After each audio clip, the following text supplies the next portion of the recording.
I think it's time for the next talk. Don't get confused by this German slide. It's in English, so stay in here, come to the front. And before joining over to Andy, who will talk about the surveillance industry and about a bug tracker about it, maybe. I will please you to take your trash with you if you leave the room. So, and now please welcome Andy.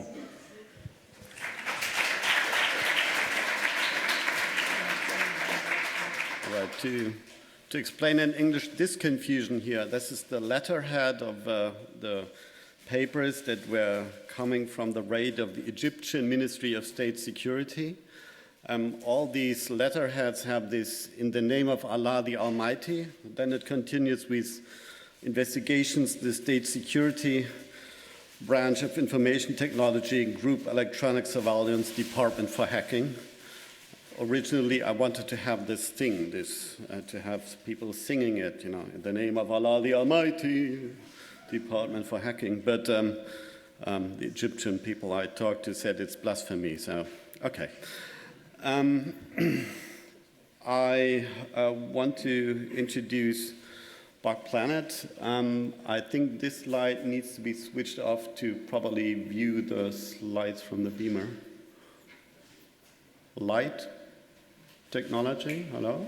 All right. Basic principles. What I'm going to talk about is the surveillance industry, governments, and the countries of this planet, the country. All right. That's what happens if you write your floats too late. The surveillance industry is quite an industry like others. They invest into products and to development. They market this. They market, of course, first to those customers which are most easy to approach. Of course, with this type of technology, surveillance, listening to phone calls, bugging people's computers, and so on, this is a very machiavellistic way of marketing. It's like, oh, may we help you to suppress your citizens in a little bit more efficient way. Governments, on the other hand side, are often ruled by control freaks just by nature, because they are working for administration of a government, and their job is in a way to keep the system in a controlled fashion.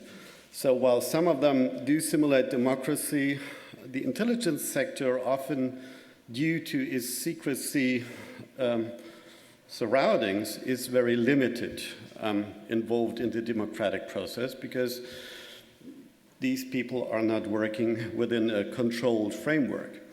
I mean, in theory, yes. In practice, there's lots of gaps between what people know and what people don't know. To ensure freedom of communication, thinking and acting for citizens and so on, I think it's very important to limit this industry and to get a little bit more aware of what's happening, even if I have one more typo in here. Actually, the point is that some of these technologies I'm going to talk about are marketed to countries which are not very democratic. Still, they are marketed under names like lawful interception, which is very true. In some countries, lawful interception means there is a basic human rights principle, there's a court, there's like a constitutional chapter on secrecy, on privacy. And in other countries, the law is a single person. And if that single person says, I don't trust anybody here, I want to have everybody's phone calls on record, that too is lawful interception. It's just a different law. The basic concept of BuggedPlanet is just a public wiki for the collection of information on this industry, on the communication surveillance technology, on the companies, including all the information that we managed to get about ownership of these companies, turnaround, so their financial figures, the persons involved in this, where I don't have really an answer, but I do have the question, how much privacy deserve people who make themselves as a living business concept to invade the privacy of whole nations, of thousands of millions of people. The products and services offered by these companies and run by the countries. So we will also look at specific countries. And the wiki has a page for each country where I'm trying to nail down which vendors appeared with what technology and so on. Also, the global installations for signal intelligence, communication intelligence, so that's the boys game, the old boys game of the National Security Agency and so on. So those collecting communication intelligence data for a long time and do it globally. If we talk about surveillance technology, it is very important to distinguish between the tactical level and tactical instruments and the strategic level. Tactical means that these tools are to be used ad hoc. It's like what we call tactical interception instrument, for example, is what others call a bug, so a small thing that records what's spoken in a room. Or maybe you have tactical GSM interception, that is a machine that is just doing semi-passive, how they call it, interception. So there's no network involved, there's no structural backbone of maybe legal processes and so on involved. It's just a tool that you can use to do something. While the strategic level is what is applied to a whole country as a concept. So if companies advertise strategic interception, this means intercept, record, monitor all communication of the whole country. So this is like a total different game, but I'm coming to other examples of what this means. So let us look for a moment at tactical instruments. I just have here some, like the rough scope of what we have now seen also in the spy files by WikiLeaks and others. There's like low noise drilling machines, which I will come to in a second, lockpicking tools, tactical interception devices, covered audio, video tracking, so that means location positioning systems, transmission recording devices, surveillance vans, cars, motorcycles, and so on. So what the hell is a low noise drilling machine doing here? This machine is a tactical instrument to drill holes in walls, very silent, very slow. You get this in a suitcase, you open the suitcase, you put it next to your wall, it drills a noise, a very low noise hole in it, and then it stops automatically before the wallpaper at the other side of the wall, and you can put a fiber optic instrument through this or an electronic box. So this is used to intercept noise from the door next to you, from the room next to you. Here is the optical microphone used for this. This can be used, as you see, up to 1 kilometer. So the beauty of using an optical microphone is you can't detect it with anything searching for electronics. So this can be used to be brought into a building through the sanitary installations, meaning the toilets, and it just gets a little bit over the water surface, and you can search the whole building for electronics, nothing is there, and just a kilometer away, someone is intercepting you by the small membrane vibrating, and there's through a laser beam going through the optical cable and watching the vibration of this membrane. Other interesting tactical instruments is, for example, a government key copying system where finally we know why they need CCTV everywhere. This is a machinery capable of copying keys just from an image from a key. So whenever you enter a room where the camera is in place and you put your key collection on a table to maybe do something, whatever, this is enough to copy your keys and then enter your home. How nice. Other tactical instruments are, this you can guess is something sending something. I just found the name so nice, the informant. So this is also, by the way, often in criminal investigations the case that sometimes a witness appears or is mentioned to have brought some kind of information where this witness does not exist as a natural person. It's technical means, but they are not disclosing the fact that technical means have been used. So they call it informant so-and-so. was bringing in some information. This is also a tactical instrument, a very nice one, so to say. This is a body-worn array microphone, as you can read. It's a kind of a jacket with 24 microphones built in. So this guy can sit with this type of jacket at the other side of a restaurant, turning his back to you. They record 24 channels simultaneously, digitally, and then afterwards can browse through the room who was speaking in which corner about what, by just separating the signals and the stuff coming from it. So you get a roughly idea. And also it's very obviously, if you look at this type of presentation, the interrogation room kit. No, it didn't say torture, it just said covered camera, making video footage or creating video footage of an interrogation. This obviously does not sound exactly like what we're used in democratic states to have an integration with a hidden camera. So it's quite obvious to whom this technology is, maybe in this case, marketed. To get you the other side, when we talk about strategic instruments, as I said, the so-called strategic telecommunication interception, also marked as so-called massive interception, that's the term the French company ISSEC, for example, used, means the total recording and storage of all telecommunication of a country. Also stuff like infection proxies, which come a little later, and the whole set of monitoring, intelligence, analytics platforms with speech recognition, profiling, pattern recognition, and so on. So if you look, this is a part of a marketing presentation from a South African company called FASTEC. And they say, like, the new approach is not you target someone or some people and you intercept them. You just capture all. You have an intermediate storage, you filter, and then you end up at a long-term storage. This has to do with bandwidth reasons. It doesn't mean they lose any calls in the long-term storage. It just means they reduce it to a bandwidth which is more cheaper to store. And so you can later add new targets. You say, well, someone I didn't care about the last 3 years now has become a prime suspect in whatever, doing political protest organization or whatever. And now we want to grab his phone calls and the information whom he was calling to and who was in contact with the last 3 years. And then you just add this as a new target and get it from the long-term storage.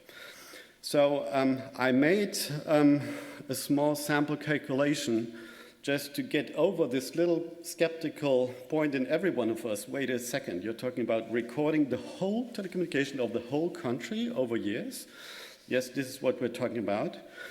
The German regulatory authority also for telecommunication has published the statistics for 2010 quite some months ago. That was 196.4 billion minutes of plain simple telephone network calls. So that includes ISDN in this case. They have said it was 101 billion minutes of GSM. It was a data volume of 65 million gigabyte and a data volume of 3.2 billion gigabyte in broadband networks. So if we look at the presentation of the total storage solution system, here is like the summary of which codecs to use, so which bitrate samples to use. And what they say is that 8 kilobit per second is providing acceptable quality for most intelligence applications. That means speaker recognition, so identifying who was speaking, what he was speaking, and getting also what they call the breeze rhythm. So if someone is excited, you can read his emotional pattern, so his emotional involvement from just the breathing frequency while he speaks. So if he really doesn't care about what he's saying, or if he's personally like touched or involved or something. So when you make this calculation with a 196.4 billion minutes in the landline phone network of Germany for 2010, you make it with 8 kilobit per second, you end up with 11.784 terabyte. And then if we add some overhead, like call parameters, who was calling whom at what time, and synchronization, and so on, that's roughly 15 terabytes. So what does this cost us? If you just Google on the internet what costs me a petabyte storage, this is like the newest shit out there.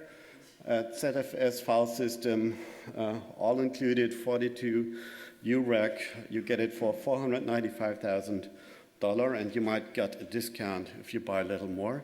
So let's take these figures.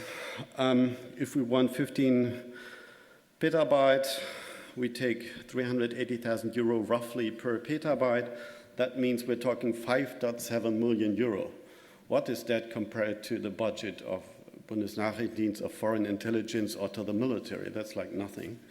And even if you say, okay, you need some money for installation, for the personnel, for the energy, maybe for the bribery to get the access to the fiber optics and so on, if you're not the government, but if you're a private mafia organization, then you end up maybe with 20, 30 million euros. So that's totally affordable. If you compare to government buildings or aircraft carriers or weapons or what other toys governments buy, that's quite doable.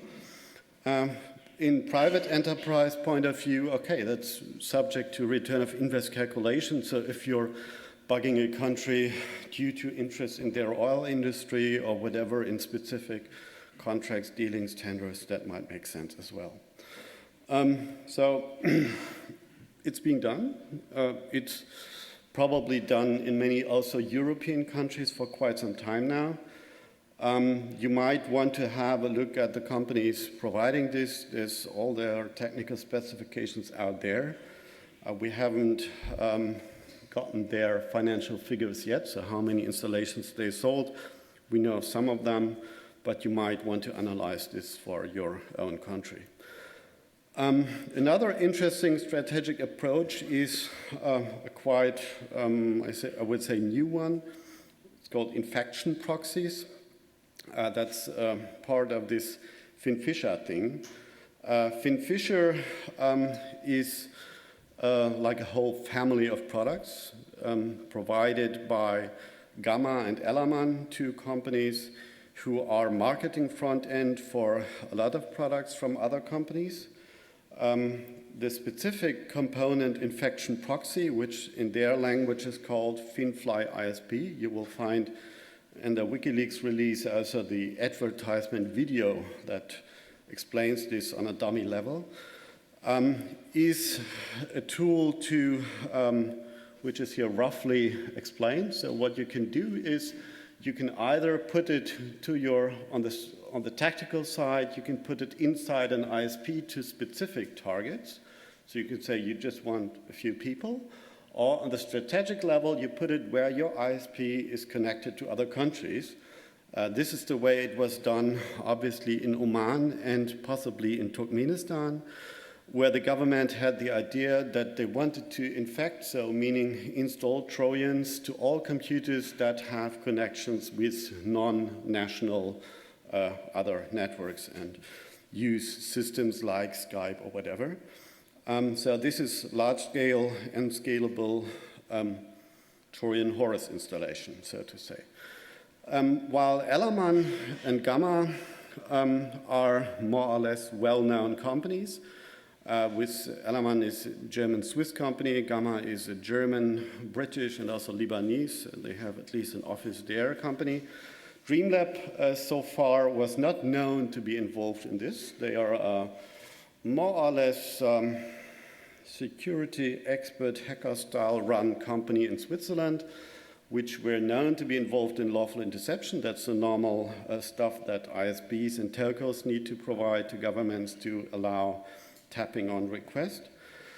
But there's a whole bunch of other companies connected to this game, and Dreamlab seems to be involved in the development of this, which brings me to an important issue, and that's the complexity of the company structures and that's what I'm trying to do with this wiki, analyze how they are connected together. So a journalist friend of mine, who will hopefully forgive me that I disclose this here, but it will not be in the presentation I'm handing out, tried to get an idea about the three main persons. That's Lucen Alexander Nielsen, Heuer Rumscheid, and a guy called Eugen Fussel, which companies they are involved into and who is connected in which way. From an analyst notebook point of view, that's like intelligence software that's used by the police and by investigators to try to find connections between companies and people. It looks roughly like this. What we can, I will explain it a little bit more in detail, the results, but the complexity comes from different games these companies play. For example, Gamma is a company that exists as Gamma International Deutsche, also International GmbH, registered in Germany. It registered also as Gamma International in the UK. So the same company name in two different countries. And what has happened is when the first journalists reported that Gamma International GmbH, so the German one, was involved in this and that, they got sued. The company said, no, we didn't do that, which is technically correct because one of their 7 other companies, or however it ever are, that is named Gamma International, has done this. So they are playing shadow games with putting the same company name in different countries. Also, what we are seeing is shareholders of companies are sometimes cross-connected in separate jurisdictions. So what we saw, for example, is that Ellermann is a German registered company. It's also a Swiss registered company. And the Swiss registered company, we have the main shareholder from Gamma also being one of the shareholders there. But again, you need to be very careful if you publicly, as a journalist or whatever, write about this to keep this legal fine structure clear. What is a big problem is, of course, if, for example, in the case of Tribecore is the former or part of what once was a Siemens department called Voice and Data Recording. That got sold to Siemens Nokia Networks and then got again separated because Siemens sold this lawful interception stuff to Iran. The Iranian government used it to identify people from protests, get them from the street tortured, imprisoned, and so on. So what they did was saying, okay, Siemens made a public statement that they don't want to be involved in this technology anymore because it brings reputation issues and so on. So they put it in a company called Tribecore. Tribecore is owned by a private equity fund. It's called Perusa.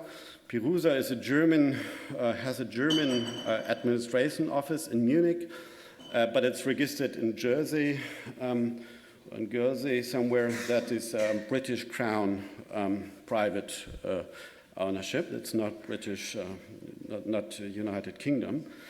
And it's hard, if not impossible, to find out who really owns Tribecore, which is many journalists are following this at the moment. What we often see in this industry is that there's separate companies for development and for marketing. So some of these marketing companies like Ellermann and Gamma, they have huge catalogs. You will see the Ellermann catalogs in the SPY files, or you maybe have seen it. It's like hundreds of pages of tactical, strategic, all kinds of instruments. But it doesn't mean that they all produce it, if they produce anything at all. Maybe they just produce catalogs. And all these small companies producing the real technology are a bit more hard to find. And in the case of Finn Fischer, it was more or less, it was work of German television to find out at all who was developing it. So again, an example, William Lucen Nielsen, interestingly, a guy having most of the names his son has as well, but his son is called Lucen, he's called Lucen Alexander Nielsen. So this guy is about 80 years old now. He is like only the father of the main player. But this is his appointments in different companies. And what we see here is Gamma TSE Limited, Gamma 2000 Waste Management Limited, where you think, wait a second, what are these guys doing? Are they running maybe the recycle bin in my Windows computer? Or are they maybe providing a paper trash service for governments, which happens also in Germany, that the intelligence, if they are interested in someone, They replace the normal paper recycling car coming and collecting your paper trash with a government one, which looks the same. They will take all your trash separately, they will scan it in and look on what they can learn from you. This happens. But there's also companies like G2 Systems Limited, Gamma Cyan Limited, Gamma International Limited, and Finfisher Limited. So clearly a nice collection of company positions. So this again is what I'm trying to do in the wiki, to get really who is connected in which way, and that is not the most easy thing. There is some policy issues which become important, because at the end of the day, we're not talking about companies as abstract things. We're talking about people, persons, human beings involved in actings, and they use these complex instruments of different companies to hide also. So there is people who are clear-cut involved. There's like CEOs, shareholders, registered signing rights people, so what is in Germany a Prokurist, whatever. Then there's people who have at least missing deniability of being involved, like involved in marketing, appearing on the ISSEC conference, that's this Intelligent Support Systems conferences, doing promotions and so on. And then there's those behind the scenes, the developers, the exploit researchers, the security experts who provide the knowledge to develop these tools. And well, here we come right where we are here. Because the hacker scene has become a very important area for these people, as information can be gathered very effectively from the computers, from the telephones, from the PDAs and so on of the people out there. So the hacker scene has become a key area of fishing for information through hired spies, as I would call it, so people in the scene who work as consultants or whatever to these type of companies, to keep updated on technical trends. We have, of course, seen them here on the Congress for many years, to identify and hire those who are likely to accept specific offers. So this is about analyzing persons who maybe don't have so strong political opinions, but who have great technical knowledge and maybe need a job and so on. And activities to do get this approach, who follow this approach, includes, but it's not limited to, sponsoring conferences, parties around conferences, including free drinks, generous service. So maybe you have also seen some conferences which were sponsored and you didn't have to pay something and all the food was nice and you found very interesting people to talk to. And some of these companies also simulate hacker culture. You know, they study here at the Congress that it needs to be Club Mate offered and not Coke, and they all don't wear ties because that would bring away the hackers. They just dress casual, and then young people come with technical knowledge and think, oh, this must be a hacker company, right? So this must be nice people, and here you are. And there is a hidden agenda, and these operations these companies run go up to the level of information warfare. So examples. I talked about Dreamlab a little bit. This is just a small excerpt from the wiki about the involvement of this company. So with this thing with Oman and Turkmenistan and the involvement in FinFly ISP, so the infection proxy. And then you have conferences which are regularly taking place in Switzerland called the ZeroSec, organized by Dreamlab. And it's all nice there. Free drinks, buffet, nice food, hacker events, people who are also speaking at CCC conferences, speaking there, maybe knowing, maybe not knowing what they're doing there. And so bringing the taste of the hacker community to a company that, from my point of view, is engaged in very pure evil.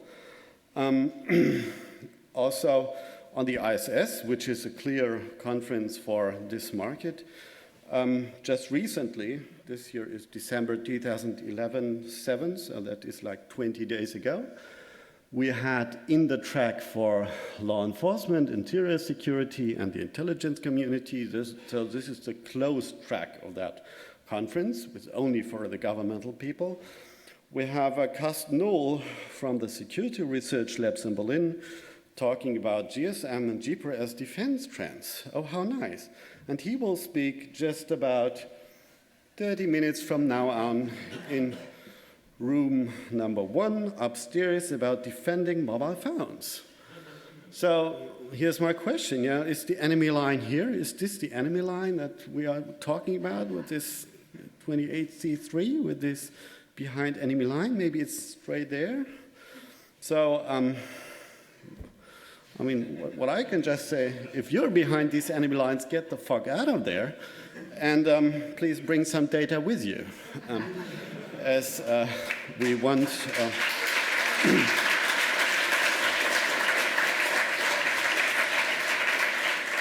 So, as you will see, there is quite a collection already, but we need more. We need evidence. We need more of those companies we are not aware about, who are involved in development and so on. So feel free to contribute.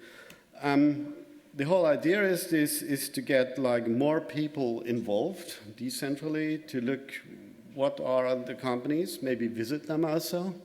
Let them know that we have an eye on them, identify the people working there, make nice pictures, ask them about if they feel something for privacy, if it comes maybe to their own privacy.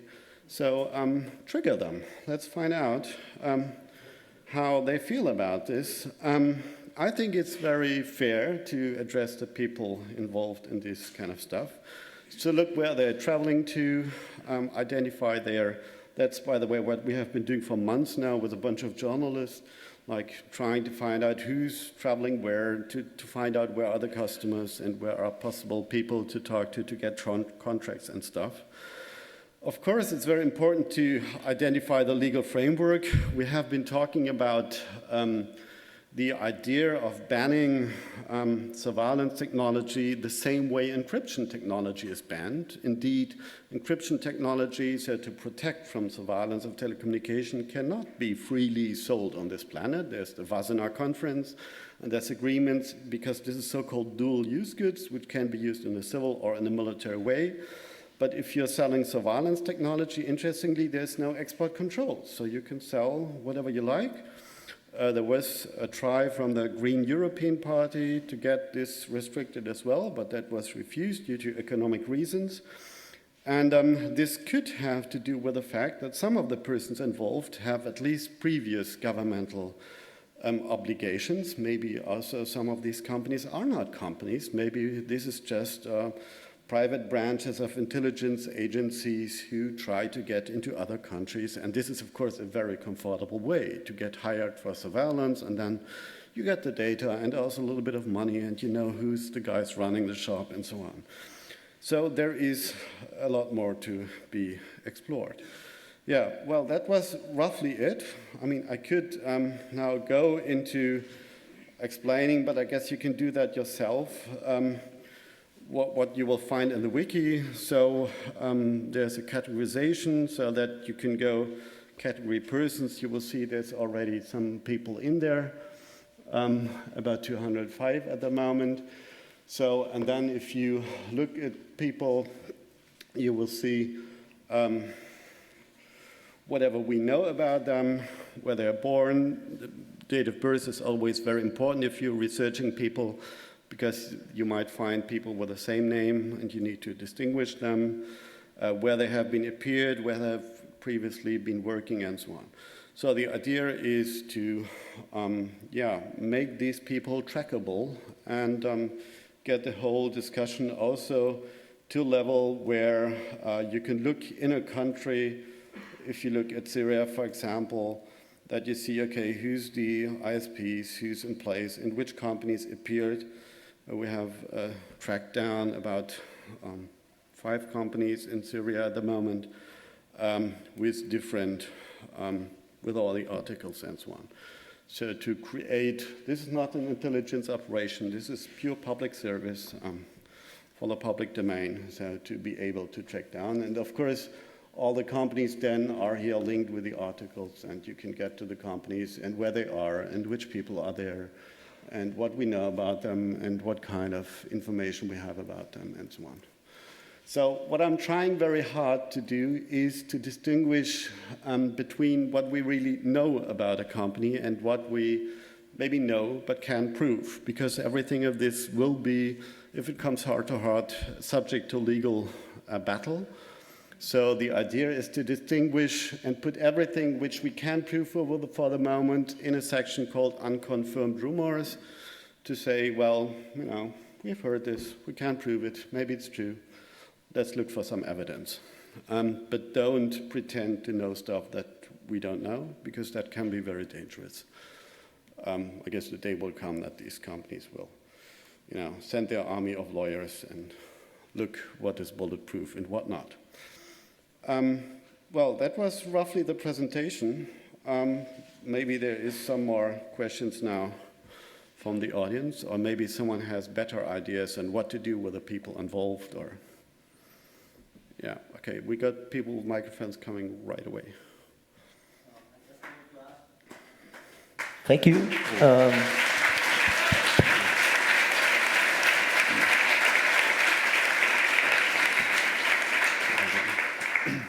Just wanted to ask if you could put on the slide with your drop points again. Excuse me? With your drop targets again. The slide. Which one? Yeah, this one. Thank you. Oh, okay, yeah. Points of contact.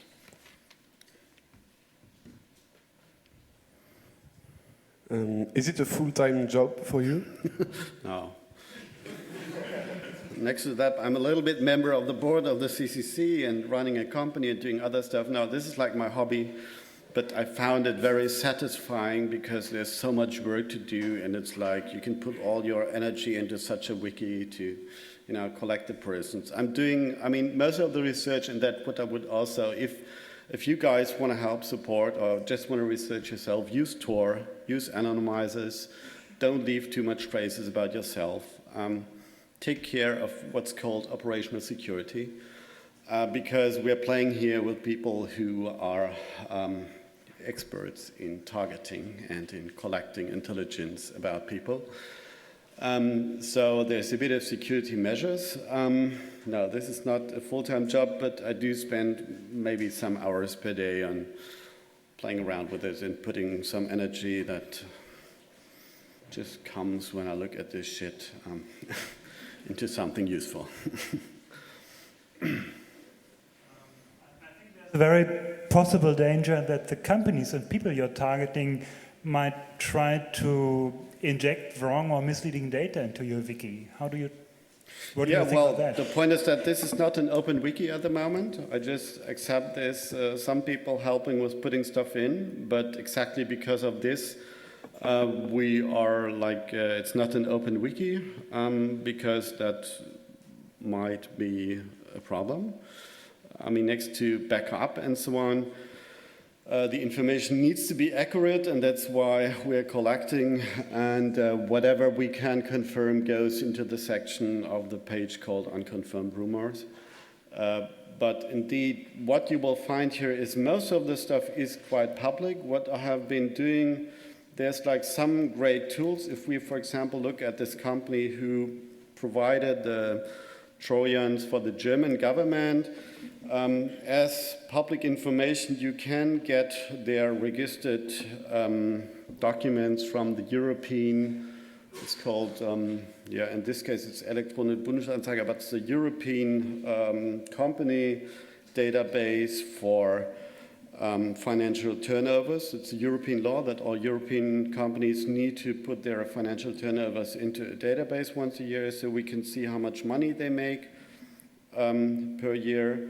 There's also, what is very nice, there's a European tender database where you can see who has bought stuff, because public, what you see here, for example, that's the customs police, that they need to make a tender to buy surveillance systems. And so they need to put a rough description of what they have done and who has got the job and what was the total amount of it. This is a 2 million installation for German customers going to the company Digitask. The tet.europe.eu is, by the way, available in all languages that in Europe are, what do you call it, in the European member states are there. Trouble is, you will only find the full document with all the specifications in the national language of those entities who were submitting the documents. They most of the time only give a very rough translation where many facts are missing. But still, you can look for keywords. And for example, we found with the keyword IMSI catcher, we found here IMSI catcher procurements of the, in this case, Bavarian police, which we had indeed not been known about. So this is 3G units, so 2 units of 3G IMSI catchers for about 400,000 euro. Hey, that's quite cheap, by the way. So with the right keywords, tet.europe.eu is a very nice toy. You just need to look, so you can either look for the companies, which is sometimes hard work, or you can look for the keywords. So we have identified quite some business activity with this toy. And this is, I mean, that's the point, okay? The point is, this is public information. I don't disclose here any secrets or whatever. We're just trying to collect and give it this as a place for journalists also, if they're researching company, to help them a little bit with collecting public information. And of course, I mean, if WikiLeaks like this here, in this case, they also brought from Cobham, that's a British company providing IMSI catchers, if material, brochures and so on ends up with WikiLeaks, that's of course helpful to put a link down because then it's like published already. Yeah, maybe some more. I see a hand there. You get a microphone? Actually, over here. Have you noticed any companies, as they've been put under closer scrutiny, I guess, how have they reacted, and do you have any measures or ideas about how to deal with them adapting their corporate structures in a more complicated fashion to kind of obfuscate their relationships with these unsavourable entities? Well, in the case of Gamma, it all started with this raid of the Egyptian Ministry of State Security, and we got the whole company structure from Gamma and also the names of the people involved and so on, and journalists were indeed researching them. There is cases of criminal careers of at least one person involved for bribery, an African country, which is also a very interesting field. But indeed, when we came to the German company, German Gamma, we have a guy called Martin Münch, and people have identified his home address, and this is just like from some other web forums where these people have been discussed. And then journalists tried to reach this gentleman for a comment and so on. He refused. His partner was talking with the journalist, but then refusing an interview. They sent them, they hired some lawyers, and the lawyers sent letters that if you will write anything about this company, we will, you know, whatever do with you. Nothing has happened, but what we know is that these people have changed their living address. They moved somewhere else. They became a little bit feeling unease of the public discussion of their private details, which I think is very fair if you look at what they have been doing as living with other peoples. But yes, I think this is a way to make these people think about privacy, and I don't see many other ways, as they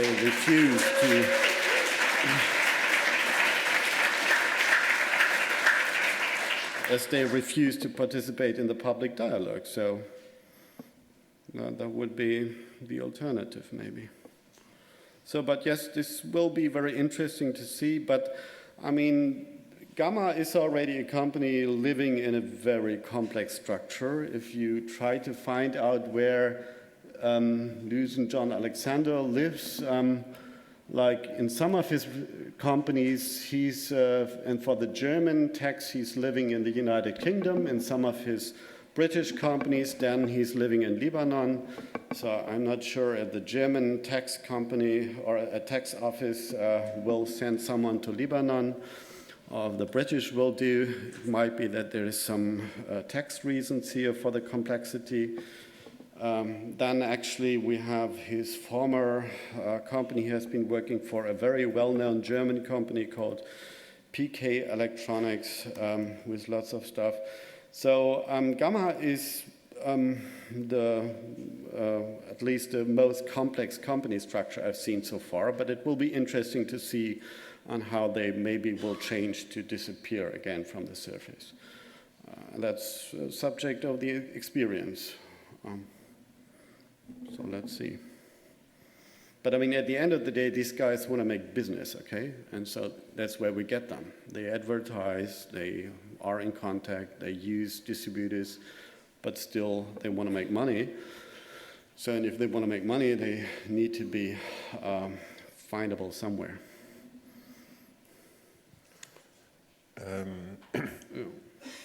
Have you ever felt that these companies are trying to suppress you for not doing your work, for not opening this information? I'm not sure I got your question right. You mean that they pressure me for not, yes, for not opening their information? To not get it right, you mean, or? To not collect this information in this. No, not yet. Not yet. I guess they will. I will. The day will come. I will get very interesting letters. I just got some emails, but they were so ridiculous that I simply ignored them. Like, I don't want to be on your wiki. The company is dissolved. I'm no more doing this. But you know, bring up some arguments. By the way, this is also an interesting case, gentlemen. The gentleman, Mr. Yule, who wrote me an interesting email the other day, was in a company called GTS, which could be no more exist, looks like it. There have been a German company distributing some very interesting technology. For example, they have been the exclusive distributor for FASTEC and also for the NetWitness, which is censorship stuff. So, as I said, FASTEC, this company only has one product, that's strategic telecommunication interception. So it's very interesting, alone the fact that a German company is their distributor. It means there must be a customer. Otherwise, they wouldn't have a distributor, or at least someone trying to market their stuff. So FASTEC is really worth studying. And if here's someone from South Africa, I would love to get more from their official records, tax payments, and so on. We need to know more about these guys here. They will teach us, or their records will teach us, in which countries we have these strategic telecommunications installations, interception installations. Okay, we have one question from the Signal Angels. Yeah. So the IRC is concerned about your wiki and wants to know whether you run a mirror or a backup. Because, yeah. Thought so. And someone was also curious whether you have a list of the bad guys. So where you list them, so you don't have to. Well, you go to any through. person, and there's this thing called category persons, and here you go. Yeah. No. Thanks. All right. Yeah, of course, I run daily backups, and I mean, there's nothing secret in this wiki. They can hack it, of course, can be deleted every day and so on. It's just a media wiki. But I'm keeping daily backups, so that should be okay to detect whatever has happened. Are there more questions? Right. Here's one more.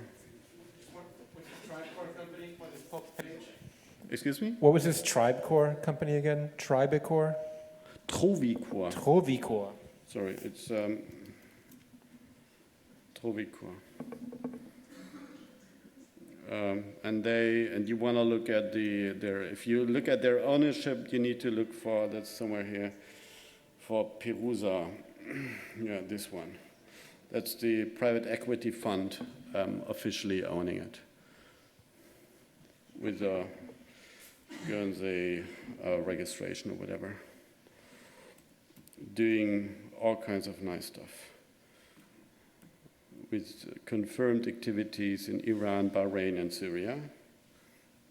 All very nice democratic countries respecting human rights, almost. Okay, so there seems no more questions. I would like you to thank him for this great talk, and have a nice evening.